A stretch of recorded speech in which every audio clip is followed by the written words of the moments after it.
Passamos a apresentar os 4 Evangelhos, Revelação da Revelação, Jean Baptiste Rustin. Narração, Paulo de Moraes.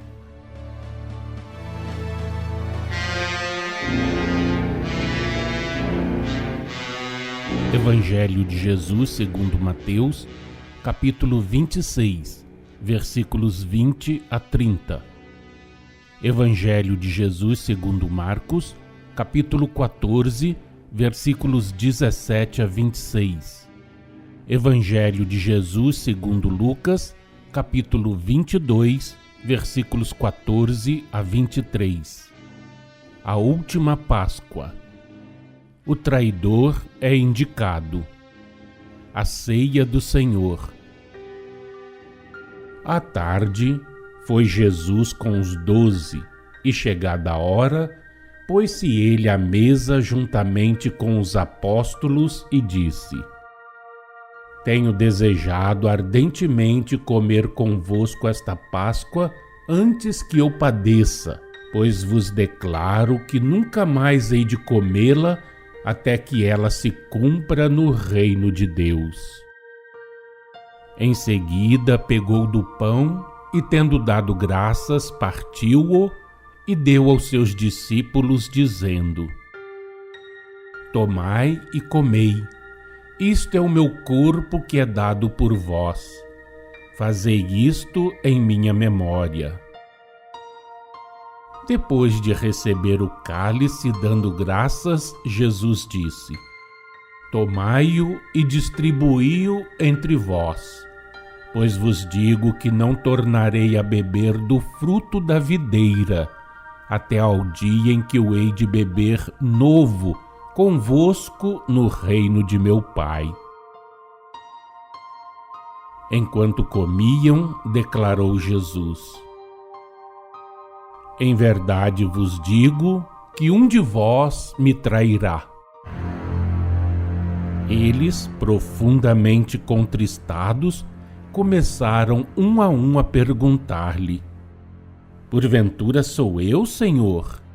Respondeu Jesus: A mão daquele que me trai está comigo à mesa. Judas, filho de Simão Iscariotes, perguntou: Porventura sou eu, mestre? Tu o disseste, respondeu Jesus. Enquanto os discípulos olhavam uns para os outros, sem saber a quem ele se referia, Jesus prosseguiu: O Filho do Homem, na verdade, se vai, conforme ao que está escrito a seu respeito. Mas ai daquele por quem o Filho do Homem será entregue. Melhor lhe fora não haver nascido. E entoando o cântico de ação de graças, saíram para o Monte das Oliveiras. Número 286. Nenhuma ideia material devem despertar nos vossos espíritos a ceia de Jesus com os apóstolos e a comunhão para a qual convida ele os homens. Naquela ocasião, servindo-se dos símbolos do pão e do vinho, que compara ao seu corpo e ao seu sangue, o mestre fez o último e solene apelo à fraternidade entre todos. Assentados todos à mesa do festim, todos tendes que vos servir igualmente do mesmo alimento e beber pelo mesmo cálice. O Senhor marcou o lugar que deveis ocupar e indicou os alimentos que vos sustentarão.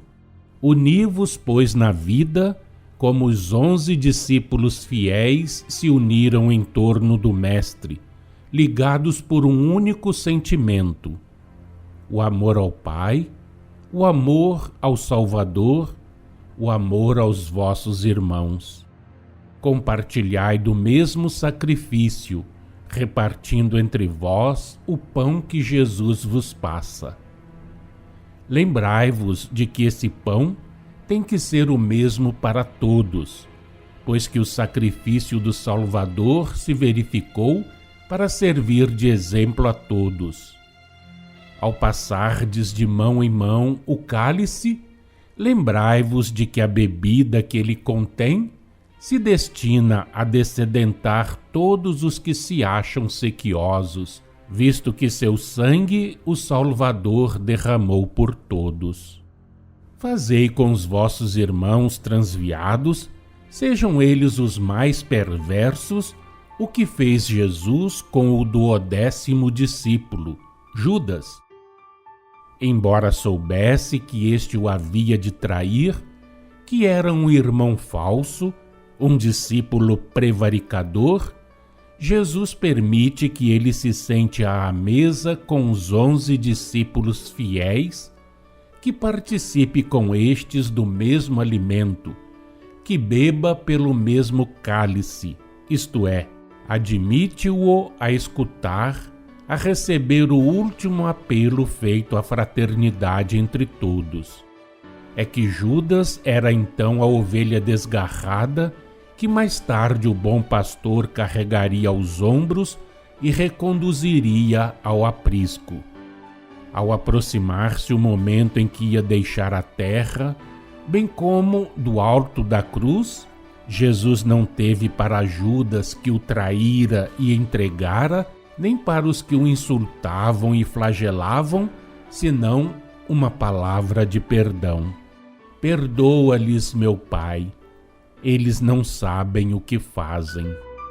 Judas, que ouvira a voz do Mestre e o não escutara, presa de remorsos quando ainda na terra, e arrastado pelos remorsos ao suicídio, encontrou o perdão após a morte, sob a ação de um arrependimento sincero e profundo, e do ardente desejo de expiar e reparar sua falta. Depois de passar por sofrimentos e torturas morais, apropriados e proporcionados à culpa em que incorrera, aos crimes que praticara, ele viu abrir-se diante de si a via da reencarnação, que o é da purificação e do progresso.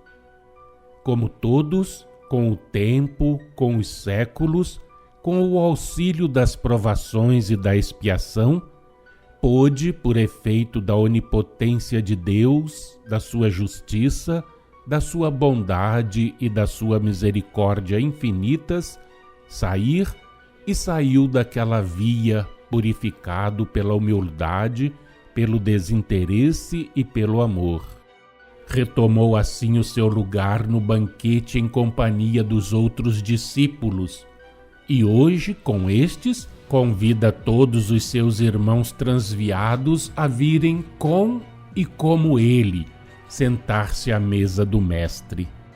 Fazei com todos os vossos irmãos transviados o que fez Jesus com o 12º discípulo, Judas.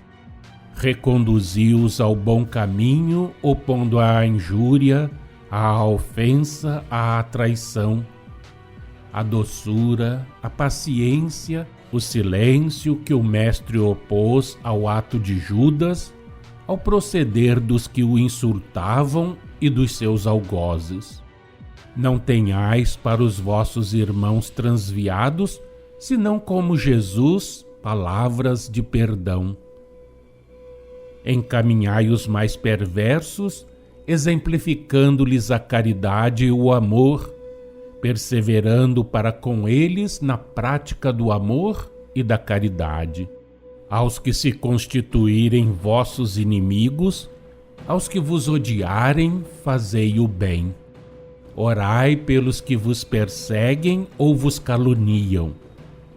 Desenvolvendo neles por essa forma o sentimento do verdadeiro, do justo, do bom, preparai-os a virem um dia convosco sob a ação do arrependimento, do desejo de reparar e de progredir, tomar lugar no banquete pascal, isto é, no banquete da fraternidade universal.